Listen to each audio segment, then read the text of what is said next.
Salut la famille, je suis actuellement à la Cité des Sciences et de l'Industrie à Paris, pour ceux qui connaissent.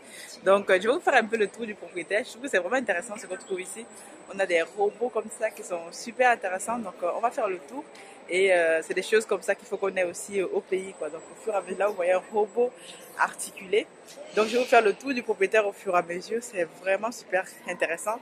Et donc, restez scotchés donc sur la chaîne et à tout à l'heure pour le tour de, voilà, des expositions intéressantes que je vais voir et je vais vous les montrer en direct. Donc là, par exemple, on a un robot articulé qui est vraiment super intéressant. Vous voyez, il est capable de porter un objet. C'est vraiment la technologie. Vous savez que moi, je suis trop fan de tech, hein, donc là, waouh, intéressant.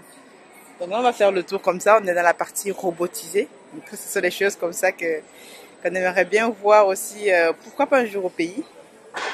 On va faire le tour.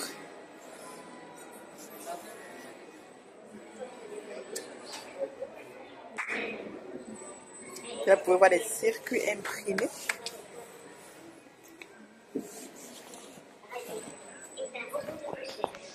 Wow. C'est la rétine. C'est vraiment excellent. Wow.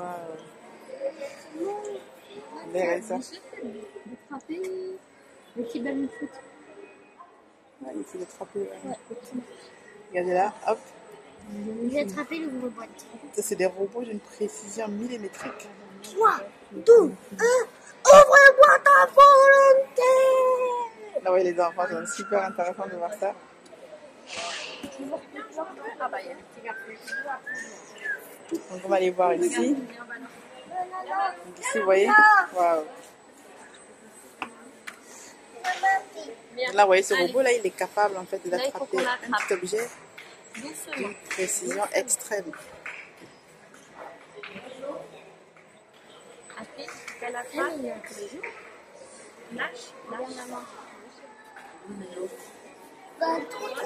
C'est des innovations comme ça qui sont intéressantes, déjà pour faire découvrir, on va dire, la technologie aux enfants. Et nous, on est venus en famille, là, visiter ça. Et je trouve ça vraiment super intéressant. Et donc, voilà. Je vais essayer de vous faire le tour au fur et à mesure. Donc là, on a une table en roboscope. Si on touche à l'écran, qu'est-ce qu'on a? C'est que moi, sur ma chaîne, je fais beaucoup la promotion de la technologie. Donc, quand je trouve un lieu comme ça, donc là, on peut faire des dessins, je pense, modélisation 3D. Waouh, excellent. On va aller voir le robot Pepper. Waouh, regardez, le robot Pepper. C'est plus efficace pour éviter les obstacles que je détecte grâce à mes sonars et à mes capteurs infrarouges. Voilà, j'espère que vous avez apprécié cette présentation. Maintenant que vous savez de quoi sont faits les robots, je vous laisse continuer votre visite. Merci pour votre attention et à bientôt. Wow, excellent. Donc, si jamais vous avez l'occasion de passer à Paris, n'hésitez pas à visiter cet endroit, je trouvais intéressant. Cité des sciences et de l'industrie à Paris, la Villette. Donc, nous, on est venus là pour notre passage à Paris. Donc, je suis intéressée de faire découvrir à ma fille aussi tout ce qui est technologie, nouvelle technologie. On va être prêt à aller à un planétarium tout à l'heure. Et voilà. Donc, on va continuer à faire un petit tour.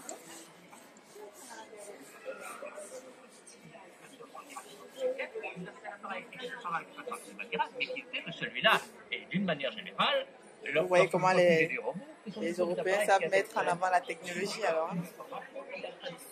Donc là on est à la partie robotique, donc je vous dis donc à tout à l'heure pour un nouveau stand. Mais là on a l'histoire. Une machine à jouer aux échecs qui en réalité cachait un lion dans un compartiment secret. Wow. En parallèle à toutes ces créations, les moyens de produire de l'énergie motrice ne cessèrent de se perfectionner au cours des siècles. Avec les moulins à vent, première machine autonome capable de se positionner automatiquement face au vent. Et les machines à vapeur, dont la machine de Watt et son fameux régulateur à boules capable de contrôler automatiquement leur vitesse de rotation. Wow. 2 siècles plus tard, en 1948, L'invention de la cybernétique par Norbert Wiener pose les bases de la régulation numérique des machines. Donc écoutez la famille pour un nouveau stand. C'est pareil, vous avez un robot laser. Voilà, je pense que c'est d'une précision assez millimétrique. Hein. Donc, vous voyez un peu. Donc, c'est des choses comme ça que moi je trouve sûrement intéressantes que nous devons copier ici en Occident pour pouvoir aussi implémenter chez nous au pays. Vous imaginez, s'il existe un musée comme ça au pays, les enfants peuvent venir se familiariser avec la robotique. Et là, on sait qu'aujourd'hui, on est dans un monde de plus en plus robotisé.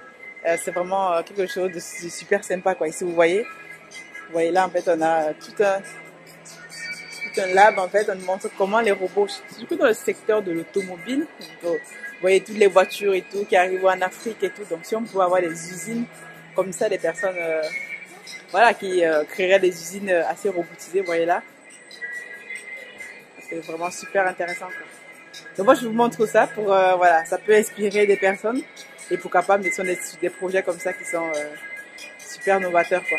Et c'est avec ça que l'Afrique va se développer. Il y a pas autre chose, quoi. Donc, vu qu'on est sur cette chaîne, on fait la promotion aussi des business et de la technologie. Et donc, quand j'arrive dans un lieu comme ça, je ne peux pas ne pas vous montrer aussi ça. Et ça peut inspirer d'autres personnes. Et ceux qui viennent à Paris, n'hésitez pas à venir dans ce lieu-ci. Il y a plein de choses à voir. Tout à l'heure, on va aller dans une exposition pour voir le planétarium aussi. Il y a tellement de choses à voir ici. Que voilà, donc au fur et à mesure comme ça, je vous montrerai. Donc là, par exemple, de l'agriculture, vous voyez. Voilà, nous au pays, on adore l'agriculture.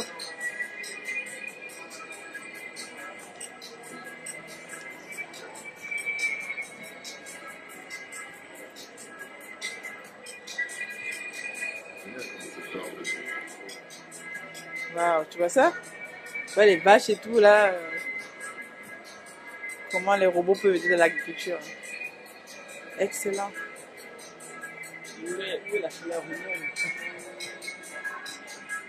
Waouh, il y a les drones aussi. Même dans l'agriculture, vous voyez, ça c'est des choses comme ça qu'il nous faut, voilà, pour mécaniser et robotiser notre agriculture, on a besoin de ces technologies-là, vous voyez.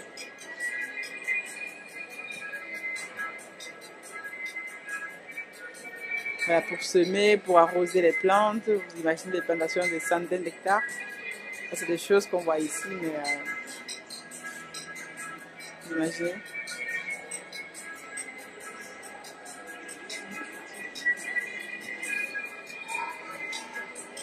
Donc voilà, à tout à l'heure dans un nouveau stand. Ici, vous voyez une représentation de la Terre. Wow, excellent.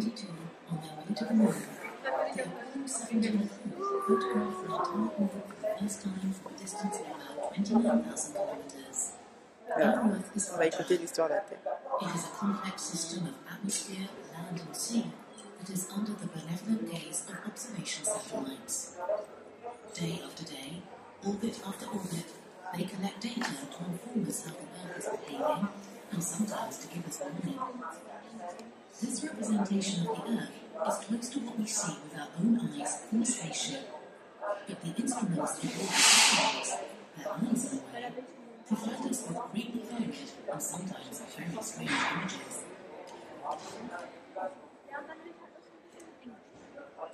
The World Flare Atlas is based on results from identical twin sensors installed on ESA's ERS-2 and Etiosat satellites. These sensors measure the C'est des choses comme ça qu'il nous faut justement pour apprendre l'histoire de la planète. This atlas is important. 130,000 square kilometers of forest are burnt each year, mainly in South America and Africa. Donc là, on va continuer notre tour. Fires destroy ancient forests, along with valuable plants and wildlife.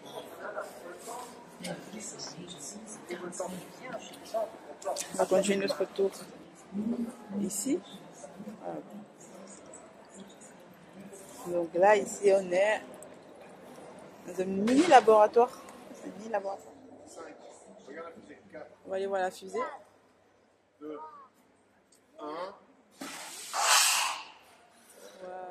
Excellent. Excellent, excellent. Wow. C'est un peu ça modélise en fait le lancement d'une fusée. C'est que de la physique spatiale. Et on a physique spatiale. Ici, on explique en fait pour modéliser comment on s'arrache de la traction terrestre. Attends. Là, ça veut dire qu'il faut mettre. Je vous laisse lire un peu. C'est intéressant. Le moteur de la fusée. Allez, c'est bon. Donc là, on a la fusée. Ouais, Alexandre, il fait le décompte. Attends les chiffres. Les chiffres. 5, 4. Tiens, regarde la fusée. 3. Je trouve que tous les enfants devraient être une fois dans leur vie confrontés à ceci. Ça leur permet de développer leur imaginaire et de se dire que tout est possible. Surtout pour nos enfants en Afrique, quoi. Pour développer la technologie, tout ça. Donc, c'est super intéressant. Il faut mettre 25. Donc, on va aller voir l'autre côté. Parce qu'ils disent qu'il y a trop d'eau. Anatomie d'un lanceur. Ceux qui sont familiers avec les lanceurs spatiaux, là, on va voir. Ici, vous voyez, on décortique en fait un lanceur. Vous avez la coiffe. Bon, je ne connais pas toutes les parties, mais voilà, ça se compose comme un lanceur. Je pense en 3 parties.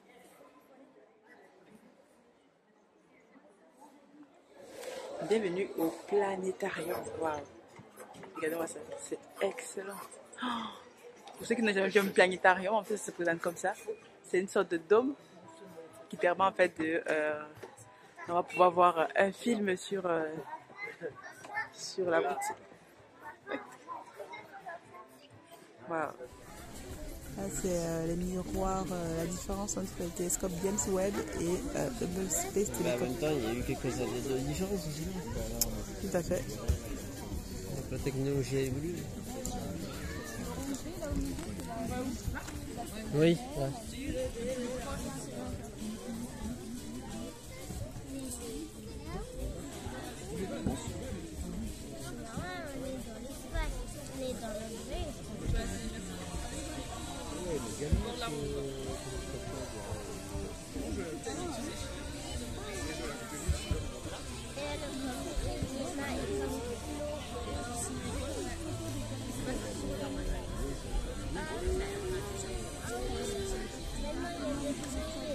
Réfléchir sur les possibles, à quoi ressembleront nos habitats sur la Lune. Oui, ils veulent faire des habitats pliables. Waouh, excellent. T'imagines? Une base lunaire en origami. Un impact céleste, et c'est vraiment... Et parce qu'après, dans le délire, si tu veux, c'est pas juste une base de départ.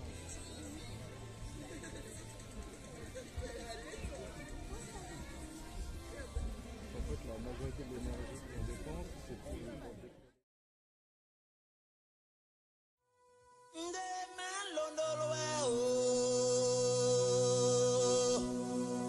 Ajobli Mali